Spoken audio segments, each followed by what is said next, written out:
Everyone, এখন বাজে সন্ধ্যে 6:45 আর এখন আমি রান্নাঘরে রান্না করছি, মানে চিকেন রান্না করছি। আজকে হবে বিরিয়ানি, চিকেন বিরিয়ানি। আচ্ছা, এবার ব্যাপারটা বলি। সেটা হচ্ছে কালকে যেহেতু লক্ষ্মী পুজো বলে গেছে, কালকে যেহেতু সরস্বতী পুজো, তো ওই জন্যে বাবুন আমাকে বলেছে কি যে কালকে তো সরস্বতী পুজো, কালকে কি নিরামিষ? আমিও বলেছি হ্যাঁ অবশ্যই কালকে নিরামিষ।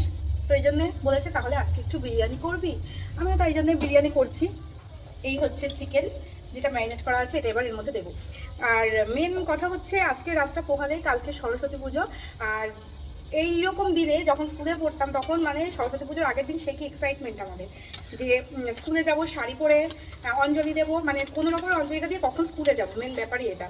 ম্যামেদের সাথে দেখা হবে, ম্যামেরা বলবে যে সব বান্ধবীদের মধ্যে কাকে কাকে ভালো লাগছে দেখতে, মানে সেই সব দিনগুলো তো গেছেই।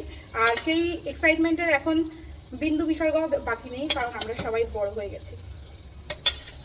মানে আর সরস্বতী পুজোর আগের দিন স্কুল থেকে আসতামও অনেক দেরি করে, আলপনার দেওয়া ছিল, মানে লাস্ট ফিনিশিংয়ের আলপনা দেওয়া, স্কুলের সব আশপাশ পরিষ্কার করা।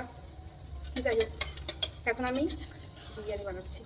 আর কালকে আমাদের বাড়িতে পুজো আছে, মানে আমার ওই বাড়িতে, মার ওখানে, তো ওখানে যাওয়ার কথা। দেখা যাক, মানে এই প্রথমবার আমাদের বাড়িতে পুজো হবে, এর আগে কোনো বছর পুজো হয়নি, তো ওখানেই যাওয়ার কথা আছে। এই হচ্ছে ব্যাপার। তো এক এক করে আমি সব চিকেনগুলোকেও দিয়ে দিলাম, এদিকে ভাতটাও বসিয়ে দিয়েছি।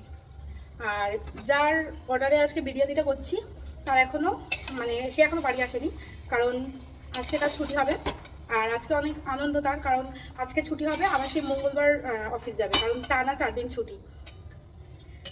এই হচ্ছে আজকে রাত্রিরের রুটিন।